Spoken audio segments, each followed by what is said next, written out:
that involve firearms, and you need to call Attorney John Dillon. If you have questions about red flag laws, gun registration, gun transportation, or maybe you just need to know that your guns are California compliant, call our trusted firearms attorney, John Dillon. John Dillon specializes in California gun laws, 760-642-7150, or you can visit his website at DillonLawGP.com. Hey, before we jump into the show, next Saturday, 2/26/22, Painted Gorge in Ocotillo Wells are going to have a really cool event with San Diego Off-Road Coalition, and they're going to do a desert cleanup from 8 to 11 and a shooting session from 11 to 1, and then the BLM is going to do a hike. There's a weird, I thought there was going to be a shooting out there. Weird pause, Dave. Weird pause. So and a shooting session. Well, I didn't write session. That's like the Simpsons had. Remember that bit on the Simpsons where he goes, Ronald Reagan dyes his hair. You just did that. So if you anybody out there listening that shoots and does off road, just go to San Diego Off-Road or SGORC.org. You can sign up. Good organization. Yeah. Prize winner, Rob Fernandez. You have a Gun Owners Radio prize pack coming your way, which includes stickers, patches, and other goodies. Congratulations. If you're listening and you want to win, join the Gun Owners Radio newsletter. Just go to gunownersradio.com, gunownersradio.com, and sign up for our newsletter. And they'll enter you into a pool of folks, and you might win a prize. Jackson, are you getting the newsletter? Yeah. Excellent. That's the easiest way to answer that. There you go. That's a. There you go. If you don't want to sign up for it now after hearing that glowing review, I don't know what'll do it for you. So what's up, gentlemen? Joe, how's it going, man? It's going great. How did your first aid class go yesterday? Went very well, I think. Got a lot of great feedback from it. So got a lot of great ideas for how to evolve from there. But it seemed to go real well. Everybody was real happy with it. What was the emphasis? The emphasis there was trauma. So what we did with this one, and the idea of the class was to give you some skills, or to give people some skills on what to do until the medics get there. Be that the first 10 minutes, or if that's hours away. So we started out with a basic patient assessment. What would you do when you come on the scene survey, assessing the patient in a trauma situation, and then we went on to do basic trauma stuff. Broken bones, lacerations, chest injuries.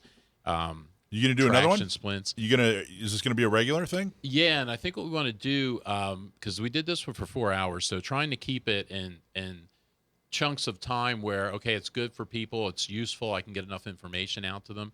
So based on the feedback, I think what we're gonna do is a part 1, a part 2, because there were things I didn't cover for time, constraints, and thought about doing an 8-hour class, but then you got to deal with lunch. It takes up an entire day, and with my schedule now, I don't work, I'm working all this week all day long, Monday, Tuesday, Wednesday, Thursday, but then I'll have all of the following week off. And, for people that are working Monday through Friday, week after week after week, Saturday and Sunday is precious. Yeah. So doing an 8-hour class is a little bit, challenging. You got to want it. So I think breaking it up into a part 1, a part 2, and just spreading it out that way and keeping them to 4-hour classes is the way we're going to go. So we got a trauma version, part 1, part 2. Then we had the same thing with medical emergencies, dealing with, the same idea, dealing with heart attack, stroke, that kind of stuff. Did you guys, would you have like 30, 40 people, something like that? We had 20, so we limited it to 20. Yeah, because there's a... That's a Glock store, so thank you, Glock store, for that was, it's a great supporting. Facility, and it's very cool that they support us like that. Jackson loves Glock store. And, the thing with limiting it to 20 people is good, because there's a lot of doing the hands-on stuff. You got to come up with splints and bandages, and there's a lot of material to come up with. Yeah. So it works out perfectly about that size. Did you guys see the press conference with the governor on Friday? No. Yeah, he came down to San Diego to bash gun owners live. Did he do a good job? He did a great job of being anti-gun. Yeah, sure. So the whole thing, and it was actually all over the news. You can go to our website, go to our Facebook page, or check out our email, and you'll see the clips on it. But they reached out to San Diego County Gun Owners because he a couple things. He was particularly critical of I forget the manufacturer, but it was a JR-15, and it's a 22 caliber AR. I saw that. Yeah. And so he with a little cartoon picture on it. Little cartoon, and he was, oh my gosh, he was clutching his pearls at how horrible the idea that they're selling assault weapons to children. Well, that side of the spectrum there has no sense of humor. You can't laugh at anything there. Well, all they're doing is, it's a red herring. They're just trying to, they really don't have a case. Well, they're not going to go after the root cause of the problem. No, and they can't really explain what they're trying to do because what they're trying to do doesn't make any sense. So they have to go with these emotional pleas. So all the news folks that contacted me were like, "Oh my, all these. What do you think about all these gun manufacturers that are trying to sell guns to kids?" Well, wait. And the first thing, and a lot of times, so they just set the premise, right? They just we just accept that as fact. Well, wait. Let's back this up. What exactly are they doing? And so, you get to explain. At least they're calling you. Well, yeah, it was wonderful. It was actually, of course, we've done. Because other media outlets, that's it, run with it. Yeah, no, we've done a really good job of forming relationships with the local news folks. So when something like this happens, we're the first people they call, which is great. Right. And they, all of them said, yeah, okay, great. They let us set the story straight, which is great.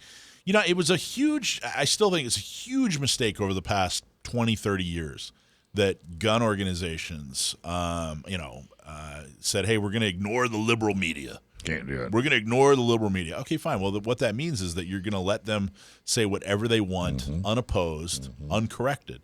And we decided, you know what? We're going to concentrate on engaging with local media. So we do it all the time. And they like it. I think they do, Because they want to hear – the true media want to hear both sides of the story. They want to hear both sides of the story, but even the media that isn't so true, let's say that they're not exactly after the truth. You haven't gotten a call from CNN yet. No.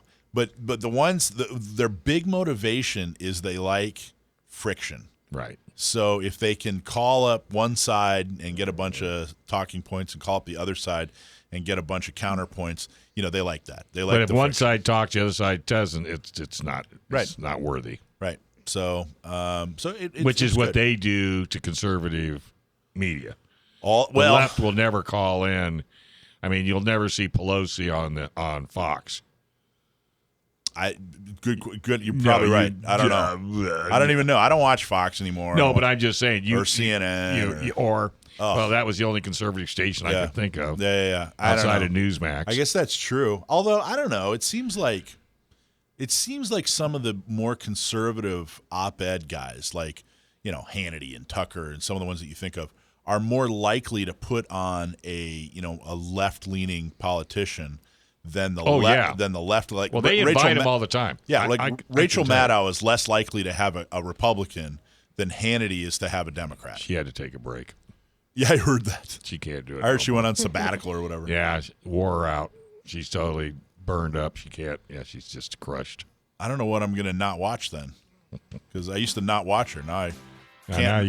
can't not watch her because she's not on. That's too bad. Hey, folks, don't touch that dial. We have one of the greatest firearms and self-defense instructors on the planet. He's also an author. Masood Ayub is going to be calling in. Thanks for watching this clip from Gun Owners Radio. You can watch us live every Sunday from 4 to 6 p.m. California time, right here on our YouTube channel, or if you're in the San Diego area, you can listen to us on 1170 a.m. We're also available on your favorite podcast platform for free. Don't forget to like and subscribe so that you can help restore and protect the Second Amendment, not just in California, but across the country.